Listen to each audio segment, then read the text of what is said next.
Our next guest on the Any Given Monday podcast has 10 years of clinical experience as a doctor, while she has also achieved a master's in sports and exercise medicine at UCC, combining them both to launch Ireland's first lifestyle medicine clinic specifically designed for athletes. Dr. Aisling Farrell, welcome to this week's episode of the Any Given Monday podcast. How are you getting on?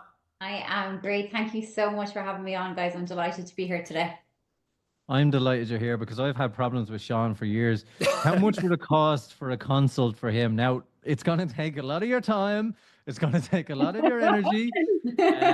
I don't know where you start. I don't know where you finish, but it's You have my it's going work to cut be out for me, so. oh, no, oh, and the rest. But Ashley, you are so welcome on this podcast. For those who haven't met or heard of you, we are going to dive into the world of, I suppose, lifestyle medicine and that of the amateur athlete, I suppose, who are looking for advice. But before we do that, we need to know, how did you get into sport, and what is your, are you into running, or where did it all start for you? Okay, so I suppose I'm very much the recreational athlete, and I like giving myself different fitness goals and challenges. Certainly, I think I probably started off with a love of basketball and kind of team training when I was younger. And then as I got into college, I really fell in love with strength and resistance training. And at that time, I suppose the community that I was involved with was big into bodybuilding, and I fell into the world of bodybuilding competing. So I competed in 2016 and 2018, and I was delighted to qualify to represent Ireland internationally at that time. But I suppose kind of going on from that, then my focus kind of shifted more to functional fitness, and I became involved in CrossFit and F45 over the years after that. And then I think last year I was living in a beautiful part of Cork City, and you could just see like people running up and down the marina, and I was like, God, I'd love to get into running. So I suppose I set myself the goal of like a 5K, a 10K. And then after that, I was like running quite regularly and competed like 2 half marathons last year. So I was absolutely delighted to kind of have switched things up. And I suppose over the last 12 months, then combining like the love of running and strength and resistance training, I have just dived deep into high rocks training, and that's what I have been focusing on for the last 12 months. So I'm super excited because I've got my kind of first international high rocks event the end of this month in Riga. So I've been training for that for the last little while. So yeah, my road in sport has been quite varied. But you know what I love? I think sometimes you can set yourself up as like, I'm just a runner, or I'm just into strength and resistance training. And really, I suppose I'm very often impressed with like how much the body can adapt and change, and with different kind of fitness goals, you can really push your boundaries. So yeah, I suppose I have a different mix of sports that I enjoy. Which one do you pick there first, Eric? What sport pops in No, so I'm gonna start first. CrossFit versus high rocks. Straight into it. No, I need to know because I hated CrossFit. I just thought, I don't know, maybe you can back me up, or you can prove me wrong with this, being somewhat of an expert in it. I think it's more dangerous for the average person to get in and compete in CrossFit as opposed to high rocks, for example, which seems to be more functional movement that the everyday person can do as long as they train for it and build up the endurance for it. That's my opinion. Please prove me wrong. Oh my goodness, I think you're going to try and get me in trouble before we even start. No. But genuinely, no, to ask it in a nicer way. I How did think you find the they're very transition? different. Obviously, there's so much running involved in the High Rocks event that I think certainly having had that build up and increasing of my amount of running that I did last year has certainly helped me with training for High Rocks. I do enjoy CrossFit, and I still occasionally will train in CrossFit gym. But yeah, certainly I think the running has been the biggest change for me with that. And in terms of, like, obviously CrossFit was so big 10, 15 years ago. It became what Hyrox is currently doing now. Yeah. What was the pull for you across as an athlete that's just interested in using your body and trying something new and pushing boundaries? I What think was it that attracted to you? that's exactly what you said. It's pushing boundaries. It's a new challenge, and it's trying something that I haven't done before, and really pushing myself in regards to, having that endurance and being able to train and compete for, an hour and a half. I don't know yet. I'm hoping for an hour 15, but we'll see how that goes the end of the month. But it's that challenge and that goal of constantly trying to improve and push yourself. I think that's what it is for me. And just for context, Sean, what time did you do it in? The Christmas markets and stuff. There's no Christmas markets in Riga at the end of the month, so we're going to talk about my time for that one. I will switch gears completely though. mentally, which one of those sports were the toughest? And the reason I ask that is because when you bring up bodybuilding, bikini bodybuilding, like obviously Eric alluded to there, my time's not that great doing high rocks, but even with runs, marathons and stuff, there's times off. There's if I did a half marathon leading up, I might have a few pints of stuff afterwards or whatever it's in races. But bodybuilding seems to be, it's not just in the gym. You got to be completely strict. I'm assuming outside the gym as well. Like I assume that must be mentally very difficult to keep going with. That was tough, and I think that was tough from, I suppose, a mental point of view, but also a physical point of view, because you're really pushing your boundaries with a sport like that. You have to be, as you said, incredibly disciplined from a dietary perspective, but also that you're hitting your training goals as well. So certainly, I think, and the duration of time that you have to be so strict with that kind of particular plan could be up to 12, 16 weeks, depending. So you do certainly need to have that kind of mental focus and keep that end goal in mind of what you want to do. So I think from a mental point of view, that's the sport that I found most difficult, that you're staying on plan consistently and really regularly throughout. And after It that is was a new challenge, and I should do CrossFit something easier. We're, we're really something butchering the easier. CrossFit people today in the podcast. No, I like the challenge and changing things up. No more than yourselves, lads. Absolutely. Yeah, no, I can totally relate to that. Yeah, yeah. It's one thing about the bodybuilding as well. And like we said, it's all about discipline and probably more so habits. And I think probably habits are one thing that'll probably keep you going with your discipline when the motivation disappears. How do you manage that? Obviously, having a busy career as a doctor, when a day in the life of me and Sean can derail us. We mightn't get for a run, we mightn't get for this. All of a sudden, there's a chipper on the table. Well, for me anyway, I don't know about Sean, but it's there's simple things where I always said habits will come in. For you being so busy, and I suppose it's good to talk about your experience because you may or may not advise people on this one, but how did you manage that in your life and stay that discipline? Because bodybuilding is one where you have to be on all the time.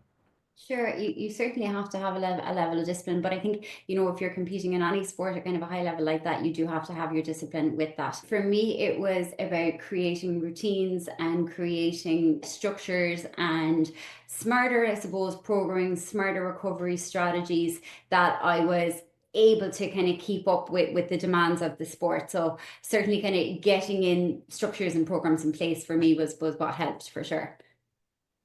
Actually, that's hard for someone doing a 9 to 5 job. But like reading your credentials at the start of this podcast, and you're masters, you're a doctor, you have 10 years of clinical experience.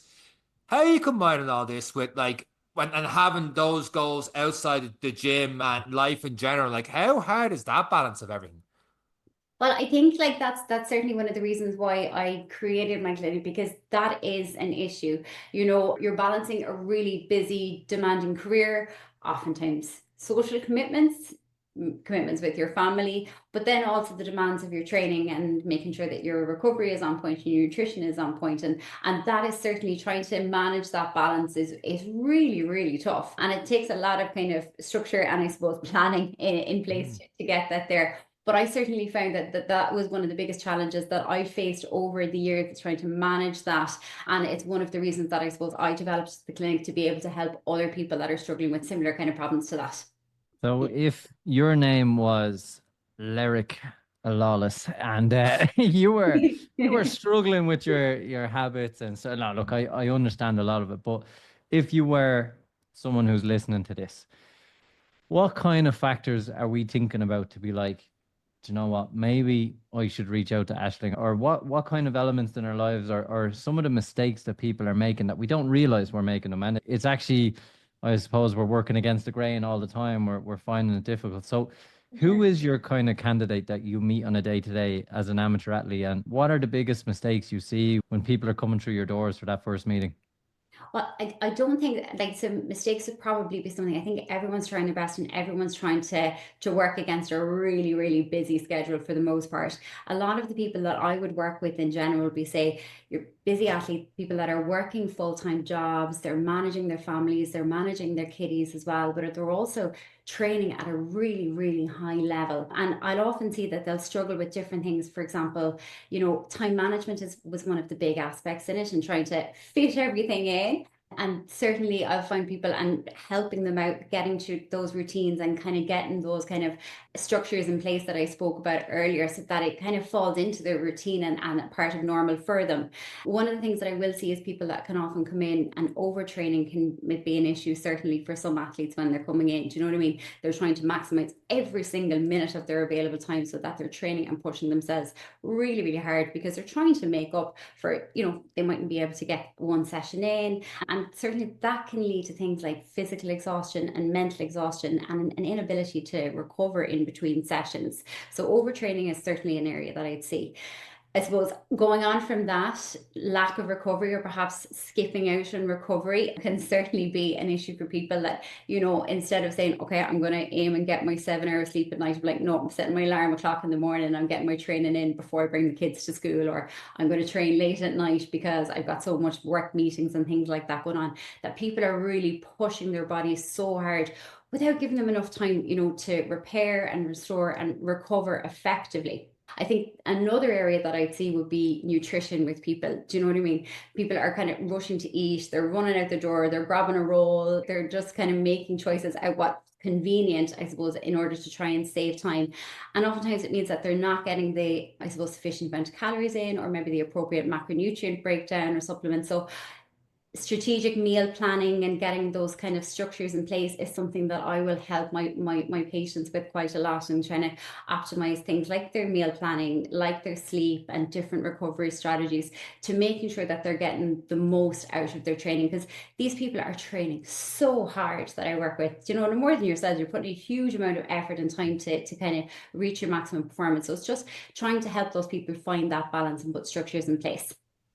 What signs do you see, Ashling, when someone comes into you that it is overtraining as opposed to sleep's really the issue, or nutrition and calories is really the issue? Do you see something where you go, this is a sign of fatigue and that, as opposed to someone being not having the energy to do it because they haven't got the right calories in? Yeah, like there certainly will be some signs that I would check for with my patients that I'm seeing coming in the door, and we'll kind of go through this in quite a lot of detail, say during my initial consultations. Oftentimes, and I know you guys would probably relate to this, you'll have that twinge that you're like, look, it's grand, it's fine. Grand.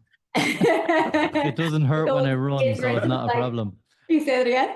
It doesn't hurt when I run, so it's not a problem. It's not a I've problem, said yeah. those words in the podcast. We said it last week. We said it last week, Sean. But you're kind of you're maybe ignoring some of the signs that our body is giving us, that we're perhaps pushing ourselves a little bit harder. One of, I suppose, the most common presentations would be that kind of fatigue beyond normal. That you're kind of needing those energy drinks, or you're needing a lot of caffeine in the morning, and you're feeling maybe a lot more tired after a training session, for example, than what you normally would. And that sometimes that fatigue can be a sign that the body is starting to get overloaded. And oftentimes that's not just because of the amount of training, but say it could be the amount of stress that's going on at home or within work, and all of that can build up. So fatigue can be one. Another area that can often present would be people that are coming in with, say, recurrent injuries, or so things like, for example, I've had a couple of patients coming in and maybe presenting with stress fractures or overuse injuries or tendonitis injuries that they're not recovering effectively from, or maybe the recovery is taking them a little bit longer. Oftentimes it can be people then are coming in with, say, infections like, recurrent upper respiratory tract infections, that as soon as they've had one infection, they seem to get another one again. And again, it's just that recovery isn't, I suppose, as effective as it could be. One of the areas, I suppose, that I'm looking out for, and we kind of touched on it there in regards to the making sure they've got adequate food on board, would be a thing called relative energy deficiency in sport. And that's something that I kind of look out for, particularly with my athletes that are trained for really high intensity. And relative energy deficiency, or REDS, it's basically low energy availability. So that can affect athletes of all genders in all sports and at all levels. And essentially what it means is that the calories that we're taking in from our food and drink is not meeting the demands of the energy that we're putting out, so through our training or through our bodily processes. And that's something that can creep in actually really easily. It can be for people if they're increasing up their training intensity, but they're not increasing up their nutrients, or for example, people that are dieting, but dieting over a prolonged period of time. And I will always ask about that, and kind of symptoms that people can be having. That fatigue certainly can be one. Repeated injuries, mood changes can be an area. And for some girls, that can be things like losing their periods or missing those periods. So that's something that we absolutely want to avoid, and certainly an area that I will check with my patients when they first present to me. Is this an issue where people like me and people like Sean, we go from zero to hero? We do nothing, we're sedentary, and then all of a sudden, I'm doing an Ironman in 16 weeks. But do you see a lot of patients who come in that I'm going to ask your advice for people who may be listening. Can we take on too much at once? Is a good method of, so people who may be saying, "Do you know what, I want to get my body fat percentage down because I'd like to see if I can be a bodybuilder, or I need to increase my ability or my anaerobic capacity because I want to try high rocks." Are there people that take on the diet, take on the exercise, take on too much all at the same time? Or is there a methodology that people should consider before throwing all the sweets out and going 3 times a day? Or what way should people look at that when they're taking on a new challenge? Yeah, that's a really good question. And I think there's lots to unpack in that for sure. You didn't give me an easy question there. All right. I just need you to do all the talking for another 45 minutes, please, Ashley. Well, when I look at someone when they're kind of taking on a challenge, I would kind of say, when we're sitting down with somebody, kind of, what's your goals? What is it that you want to achieve? And I kind of look at it, okay, from a kind of a SMART goals perspective. So be really specific about what we want to do. Can we measure it? Can we achieve it? And is it realistic within the time frame? So that's the kind of the structure that I will use. So if someone, for example, they're completely sedentary, they're not exercising, they tell me they want to do an Ironman in 6 weeks, we really kind of take back and say, okay, is that going to be feasible? Are we actually going to be realistically able to do that? For certain people, I suppose there is. There are some outliers among us. There always outliers is. among us. It's taken everyone's in individual background in sports, in what they're currently able to do from a training perspective, and I suppose that's taken into account what we were chatting about earlier. There's stresses going on with life, work, professional, social, etc., and seeing what is going to be realistically achievable for that person. People surprise me every day from what they can do, but certainly I think we need to be realistic about what we can do and in what time frame we'll be able to achieve it.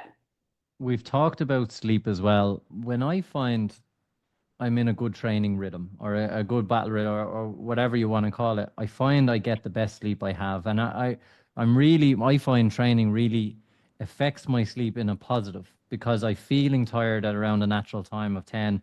I'm naturally waking up at 6, so I'm getting 8 hours. How important is sleep for recovery? I'm actually really happy that you brought this up, because I think sleep for me is one of the most underrated pillars of recovery, for sure. Particularly athletes that are like that, where you're saying training at a high level, sleep can be one of the first things to go, because we're trying to squeeze in maybe early morning sessions, or we're training really late at night, and athletes are definitely at a high risk of getting insufficient sleep in. Oftentimes as well, people kind of, as they're going through life, they'll have young kiddies and sleep is disturbed and all of those kind of things. So sleep is one of those things that I will sit down and try and put together a really solid plan with my patients when they come in. And I think definitely there's I don't know if you've kind of guys have come across this on social media recently, this kind of glorification of getting up at 4 o'clock in the morning and having a 2-hour morning routine, and you're training and you've all of your work done before 7 o'clock in the morning. That is completely. That video went viral there a couple of weeks ago. I can't be real. Your man got up 4 in the morning and he did all these meditation things and drank his water and jumped into a pool, and 9 o'clock he's ready for work. I'm like, what, 5 hours morning routine? What's going on? But yeah, so many clicks and stuff and so many copycats afterwards. It's social media must annoy you, Aisling. Well, I don't know if it annoys me so much. I think there's lots of good things about social media, but certainly kind of that glorification of we don't need sleep, we need to be on all of the time. I don't think it's particularly helpful. But I suppose we're looking at social media and say screen time and devices. There's a really interesting study that done by Deloitte actually this year. I don't know if you've guys seen it, but they were looking at people's uses of screen times and their devices. And I thought it was so interesting. It was 70% of people stated that they spent too much time on their devices, and there was over 50% of people that admitted that they stay awake much longer than they intended to because of their nighttime use of devices. So I think being on your phones quite a lot and kind of that glorification of we need to be up super early and getting loads done, that kind of takes back from the importance of sleep. Like sleep, when I'm looking at it, it's really important from a muscle recovery and growth point of view. When we sleep, we produce growth hormone, and that helps repair our muscles overnight when we're sleeping. So that's really important from that.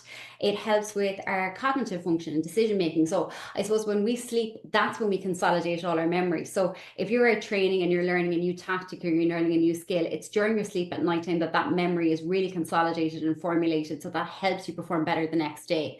Sleep always helps with our immune system, and it also helps managing our appetite and our hunger. So particularly if you're on, say, like a weight loss attempt, sleep is really important for that perspective. So there's loads of reasons why I think sleep is really important, and putting together a kind of a sleep strategy or sleep plan for my patients is certainly something we'll spend a lot of time on during the consultations.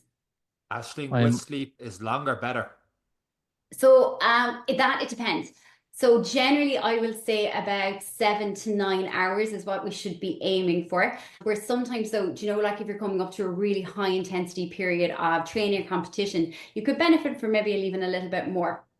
So 8 hours to 10 hours. Now, ideally, we'll have that all in kind of, say, one solid consolidated 8 hours or 7 hours kind of period of time. That's not possible oftentimes for parents, and if we're doing shift work and things like that. So sometimes I'll bring in strategies like maybe small naps during the day and things like that too. Yes. So The you're define a the small magic nap, word though. we needed. I love a nap.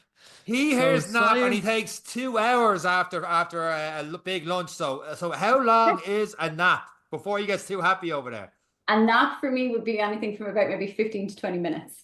Oh, Aisling, you were my favorite until See, I knew it. ago. I could see the big look. He was like 2 hours after a big feed. Perfect. Because I've had, like, I remember a few years ago, I did the Art O'Neill. It went horribly for me, and this was not the reason it went horribly for me. But one of the things was, so it's an overnight run, and I wanted to get a bit of sleep in during the day to try and bank on sleep. But I slept like 2, 3 hours during the daytime, and I got up completely groggy. I was like trying to, like, I had a compass attached to a cable tie thing in a package. And I remember cutting that.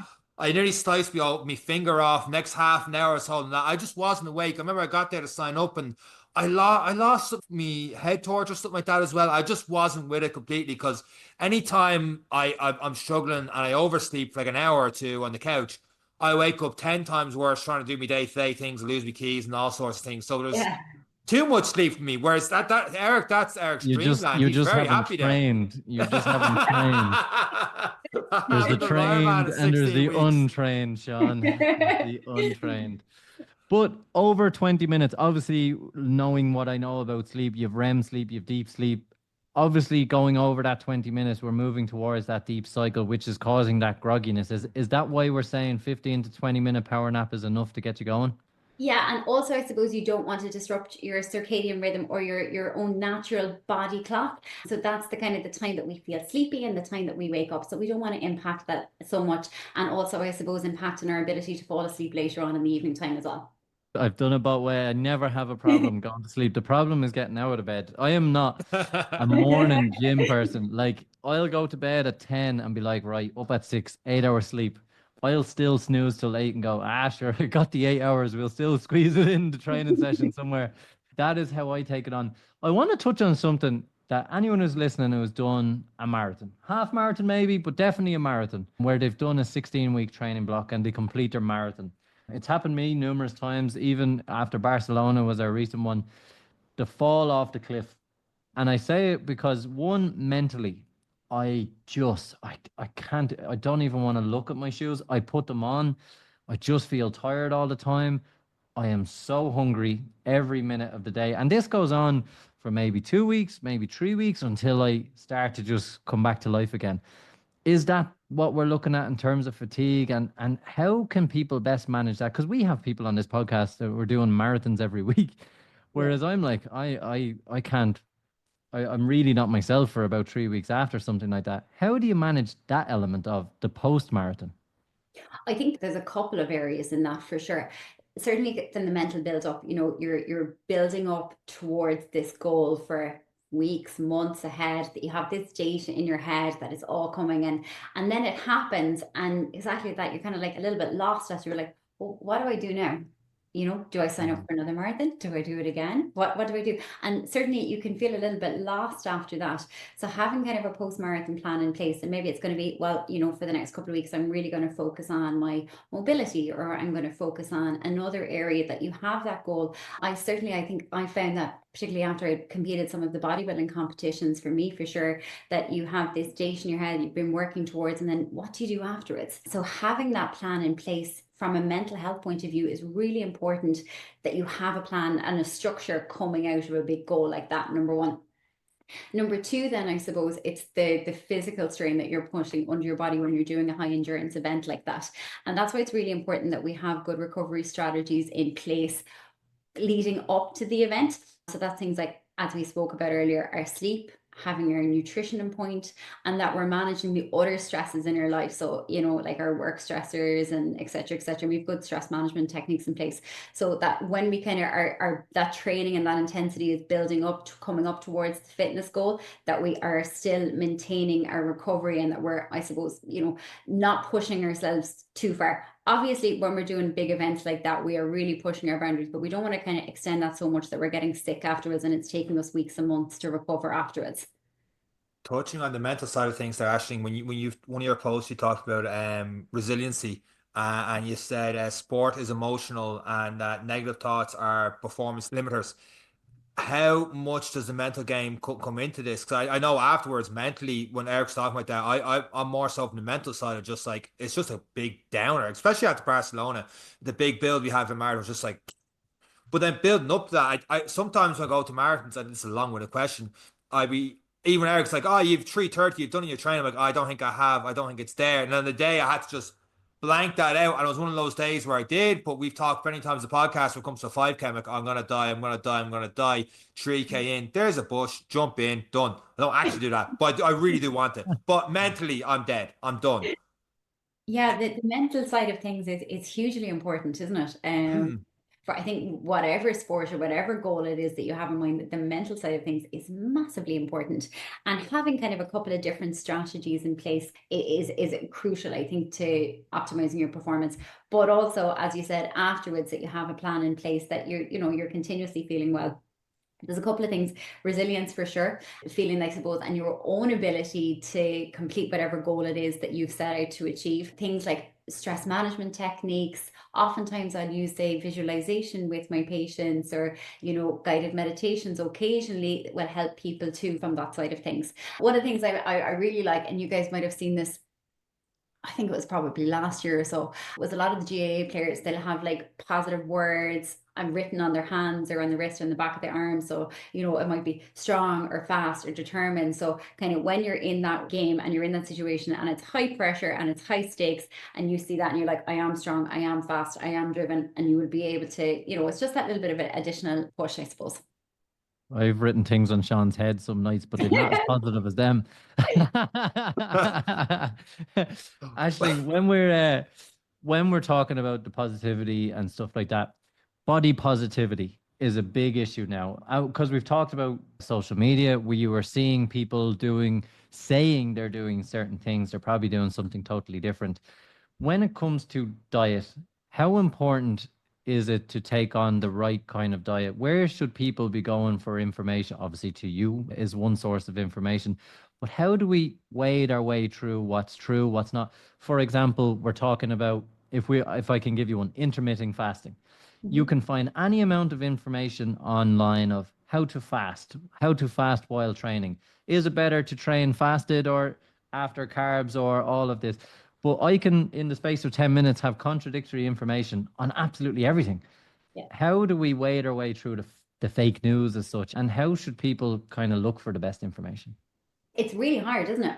Like, there's so much. And I think, like, if you go on social media, be that Instagram or TikTok or whatever it is, one week it's intermittent fasting, the next week it's keto, the next minute it's juice dieting, or, you know, there's a different fad all of the time. And I think that accounts for dieting strategies, but often, say, different supplements that we should be on, and it's an absolute minefield out there. And I think I certainly struggled with that when I was coming out of college, because, you know, although I had trained so hard to become a doctor, There was very little for me when I was in medical school regarding nutrition and regarding exercise and all of that. And that's why I suppose I went back and I did additional training in lifestyle medicine and sports nutrition, because like that, it's really hard to navigate the facts. We look and see, I look at kind of overall, kind of what kind of calorie intake do I need over the course of the full day, and then breaking down to kind of what particular macronutrients, for example, that I might need for my specific size, gender, what sport and activity levels that I'm doing.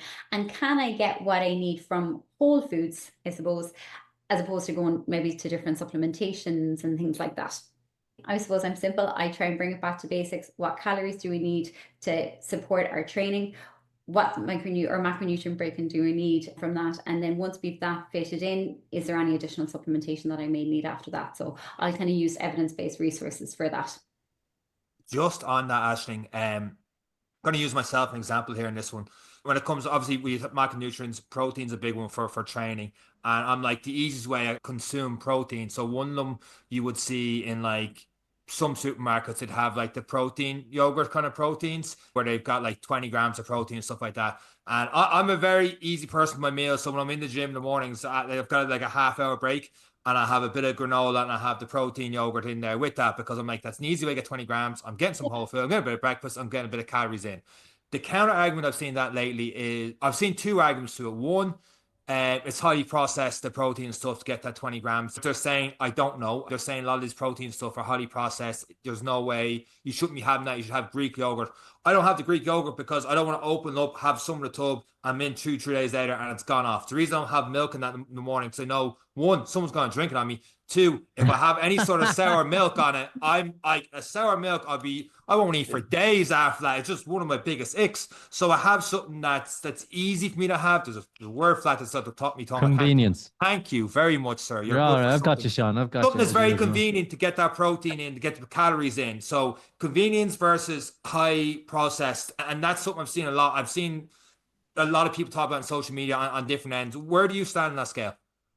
So I suppose I'm very much pro if we avoiding high processed food as much as we possibly can. But when we look at the practicalities of that, you know, getting the high volume of protein that we will need if we're training at a high intensity. For some people, that can be 1.5 grams per kilo of body weight would be general, but that can go up if you're training at a higher intensity. So for example, a 70 kg person may need 140 grams of protein, and that over the course of the day is huge.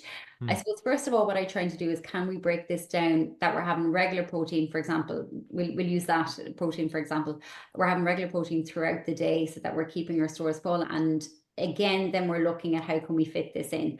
Ideally, we're going to aim for whole foods over highly processed foods. But certainly to try and get that level of protein in, it can be really, really hard without going to, you know, some processed foods, for example, like your whey protein and things like the packet.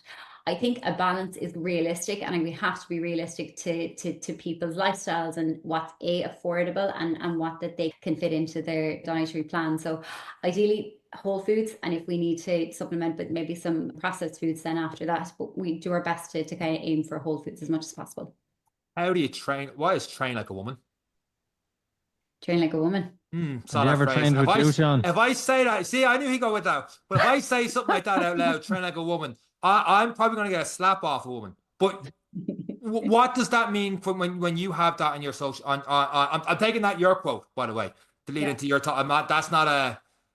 Eric, help me out here. I'm digging a hole. You're doing, Sean. You're doing great. What was that you said again? Train like a. So train like a woman. The reason that I suppose I think that's so important is because so much of the research in sports medicine, sports nutrition is based on male research. Why does that matter? I suppose females are different. We have changing hormonal fluctuations throughout the month, and I suppose our training demands are going to alter on that. Our female physiology matters, and there's as little as 6% of all research in sports is on female athletes. So I suppose that's where that's coming from, is that, you know, we really need to increase the amount of research and education in the area of female sports. So many females particularly young girls will drop out of sports in their teenage years and kind of going into their early 20s for a multitude of different reasons, and oftentimes it's not as supported as their male counterparts. So I think it's really important that we try and help keep our younger athletes and younger female athletes in sports for as long as we possibly can. We know the benefits of being involved in sports and community teams, etc., and I think trying to encourage our female athletes to stay in sport and also encourage kind of higher level research in female sports is really important. Can I push on that a little bit? Another reason why ladies might leave sport is due to pregnancy. What should ladies be doing when it comes to training while pregnant? Because it's a question Sean has received, I don't know how many times, from clients who might be like, oh, should I be? Should I not be? What should I be doing? Obviously, research is not quite there. If we're only testing 6% of athletes, how many of them are we testing while pregnant? You know, it's myself and Sean have been passed out by a lady. I think she was about 8 months pregnant. She ran past us doing a marathon in our first one, which was a humbling moment for the two of us. But what is, I suppose, the do's and don'ts, and for ladies to consider of being involved in sport while pregnant? Okay. Well, I think, first of all, being active and remaining active during pregnancy is really important. It can help with a number of things. I suppose it can help increase up and maintain, I suppose, our fitness throughout pregnancy. So going into labor and our postpartum recovery can be that little bit easier. Certainly it can help in regards to our sleep and things like discomfort that, you know, pregnant women will be absolutely familiar with, those back pain and pelvic pains as we progress through pregnancy. It can certainly assist with that. What I suppose I'm very mindful of is that if you have never been active before you're pregnant and you want to start becoming active, you need to do this in a very, very slowly and in conjunction with your doctor and with your physio to making sure that you're doing this safely. Okay. If you have been active before your pregnancy, certainly you can maintain your activity levels, but the exercises that you, I suppose, that you may want to do may need to be adapted throughout the course of your pregnancy. Certain sports will be limited during your pregnancy, and again, that is going to be individualized. So you may need to speak to your doctor or obstetrician in regards to that. The big message, I suppose, don't bump the bump. Okay, so we don't want to be on our tummies. And that's okay. And from that as well, some people, yeah, no, it's absolutely excellent. It might make sense to someone who's listening. Sean is looking at us like I've no idea what this means. But it's when we look at, there's another thing as well, because we're talking about amateur athletes from any age up, and I suppose it's another aspect. You hear a lot of people say, this one kind of annoys me, I'm getting old. I'm not able for this kind of stuff. Whereas actual studies say endurance athletes actually peak a lot later. They get a lot better than that. How so that's time for us, yeah, it's not it, Eric. Yeah. Sean is older than me. So how old is too old to start? And I think I know the answer, but how should people think about it? I don't think you're ever too old to start. Never. Certainly for me, when I started getting into this area as a junior doctor, I got so interested in seeing, like, I was working in the hospital at the time, you know, and I got so interested in seeing patients who were suffering from different medical conditions and how people who had been very active, I suppose, before becoming unwell and being admitted into hospital, if they were very active, their recovery was much quicker. Whereas those people that perhaps weren't as active or maybe a little bit more frail, their recovery was often a lot longer. And you could see how work with physiotherapists and increasing up a person's exercise capacity could really help improve their overall health outcomes. And it was one of the areas that really got me interested in lifestyle medicine to start off with, and how we move, how we eat, and how we recover can massively impact on our health now, but I suppose our health outcomes. So for me, you're never too old to start, but sometimes we need a little bit of help to guide us in that. Like jumping into a high rocks? Like jumping into it. He's not calling you old, Aisling. He's just saying, he's just taking note that you did high rocks. He's not saying that. You know what? My peak is coming, Sean. That's it, isn't it? More of a stab myself at that stage, jump into something new, but anything else from there. Aisling, a couple of things are jumping out at me just throughout this entire conversation. A lot of it, one's the mindset, but two, the point you kind of touched on there, you said you're a doctor, you didn't know it all, you jumped back into lifestyle medicine. I mean, I think we have our faith in doctors, they know absolutely everything about everything. I'm trying to get the word in this question now. No, Is that's this your okay. first interview, Sean? Yeah. You're just as bad as me for asking long-winded questions here. If this question doesn't pay off, we're cutting this part out. Is there not a conflict between doctors and what you're trying to do here in terms of medicine and lifestyle to go through kind of fitness and stuff first? Is there a conflict that's coming close together from what you were learning and studying, becoming a doctor, and then seeing there's a bit of a gap there into what you're doing now? Well, I think certainly the whole realm of lifestyle medicine is expanding rapidly in Ireland and internationally. Like if we look at a number of the guidelines for many different conditions, one of the first lines will be, in regards to our lifestyle factors. So perhaps changing up our exercise routine or how we eat or how we approach our stress. So lifestyle factors play a huge role in how we manage conditions and I suppose the prevention of it.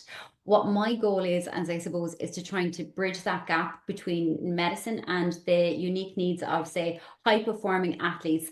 And that's one of the reasons that I decided to set up my clinic specifically for this group.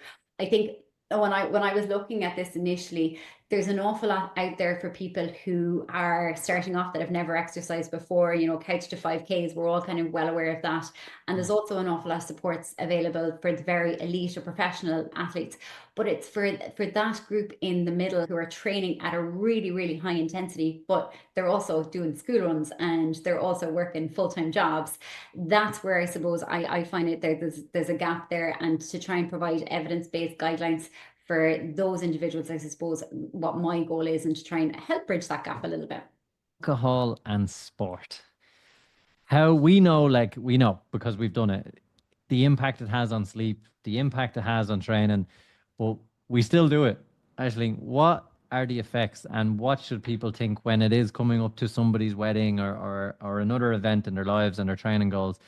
Can they limit the impact? Obviously by drinking less, but what is the actual impact of alcohol? I'm looking at Sean. I was like, were you trying to tell me something here? I take 3 weeks off running for the first time in like a year because I'm trying to look after his Achilles, and he's yeah, okay, fair enough. Let's see what's happening here. I'm going running tomorrow. I'm going running tomorrow. I don't care if I lick my wedding day up the aisle. I'm going running. So you were getting married. What are the effects alcohol are going to have on your sleep and recovery and training? But in general, maybe we should ask Sean this question. So alcohol will have a number of effects on our body and how we perform. Firstly, I suppose in our recovery. Anyone that wears any kind of a fitness device will see that their heart rate, the resting heart rate, will go up a day after if they've been drinking alcohol, and their heart rate variability, which would be a marker of their recovery, will certainly drop down.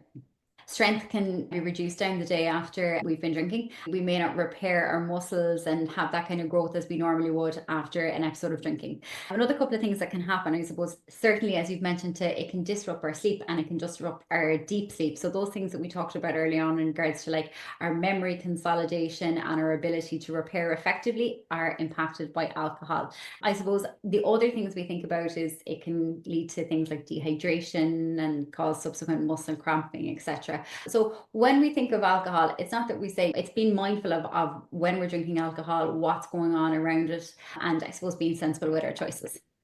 And just you touched on as well, and it can be a hindrance. I have a Garmin on my wrist now that, because I ran on a treadmill for 6 weeks, said I was doing nothing. Essentially, it didn't give me any data, it didn't track anything. Your VO2 max, all of this stuff. How much can we scientifically trust what's on our wrists, or is it just a guide? Well, I think that the devices can provide incredible insights, but I suppose we have to take that in our own individual context. You can often see people that come in super stressed out by their sleep scores being dropped down, or they're saying, look, I only got like 9,000 steps, I'm aiming for 10,000 steps, and people can kind of get a little bit stressed out about it. So I think we use them as a guide. Data should help inform us, but not completely dictate what we're doing. So we use the data that we have, which is incredible. And I think year on year on year, the devices are becoming more and more, I suppose, accurate and really effective. But we blend subjectively how we're feeling with the objective data that we have. How do we feel as opposed to how the watch says that we feel? Aisling, just to I want to go back to the social media thing again, and just your experience in GP overall health. Now, wide ranging, absolute anything from your field in this one. What's that one post or topic you see online for on social media or Instagram? You go, right, people have got this completely wrong again. That really is there anything that you're seeing now that really just you're like, this is the wrong message that has to go out there? For me, I think it's supplementation and supplement fads. Certainly, as we've kind of touched a little bit on earlier on, every week there seems to be a different dietary fad or a different supplement fad coming out. And a lot of that is coming out without any, can I say, sports nutrition background or healthcare background. So being mindful of the supplements that we're seeing online and what we're being sold online. For me, I think I go back to, as we discussed earlier on, is there an evidence base for its use, and is our nutrition already covering what it's claiming to offer us? And is it realistically going to help us in our situation or not? So I think the supplements, we need to be really careful with what we're seeing online in regards to what's being sold to us from that perspective. And Ashling, if someone's listening and they want to work with you, how can I get in touch? So you can contact me on my website. It's www.drashlingfarrell.com, or email me at drashlingfarrell@gmail.com. Brilliant. And if you're struggling to find, we will add in Ashling's information on the Wall of Fame now that she has done her wonderful interview with us, and we'll add all the information into the show notes as well. Ashling, it's been so good having you on. It's great to see that this is the way medical professions are going, and focusing on so many thousands of people are doing Ironman, are doing marathons, are training like professional athletes twice a day, sometimes 3 times a day. And it's great to see that this is where it's going, and there is outlets to get good advice and good help. Well, Dave, it's been an absolute pleasure being on with you this evening. Thank you so much. And that's it for this week's episode of the Any Given Monday podcast. Myself, Ashling, and Eric. Take care.